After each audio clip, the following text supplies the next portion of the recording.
So my advice would be to go back to building a solid relationship before you ask too personal of questions. I think that was one mistake that I made at times, was just jumping right into intake questions when some families are going to need a little bit more rapport there before they even start to share some of that information. Some other advice would just be, talk to your supervisor, really. If you feel like something kind of landed flat, or if you feel like, you said something and it wasn't very well received, or maybe how you asked the question was kind of invasive to the family or to the child. So talk to your supervisor about that and see what sort of input they have. Be kind to yourself in the process of working with kids who are traumatized. It's okay if you become overwhelmed by a child's life history and just everything that they've been through.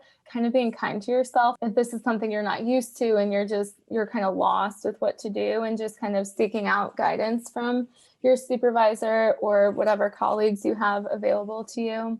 And just reading things about trauma for fun. I think that's something that I do because I love the topic. So just finding a book. I know memoirs are really fun to me. It's not so academic. I don't necessarily pull up academic articles for fun, but, reading a memoir about trauma, or, I love Trauma and Recovery is a great book too, but just kind of reading books about trauma to make yourself feel more prepared or feel like you have more knowledge, because you probably will have to read a lot beyond what you learned in your class. I don't know if any programs have mandatory trauma classes. I think that would be really cool, but I know mine doesn't. So a lot of what you're going to learn is just reading on your own time, and get a therapist. I love my therapist. I think that I even came into this program thinking that therapy is I shouldn't need therapy if I'm going to be a therapist.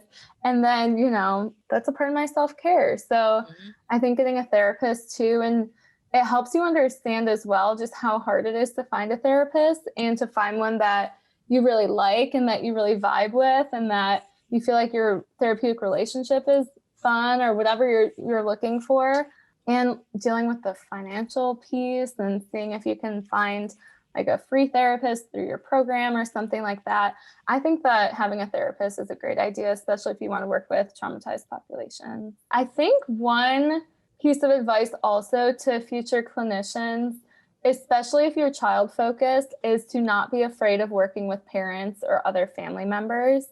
I think that has been a huge key to better serving my clients, is working more closely with the families. You'll have some difficult conversations with parents and family members, and that's okay. Maybe they are not big fans of mental health treatment, and their kid just kind of ended up receiving services, and you'll have some tough conversations.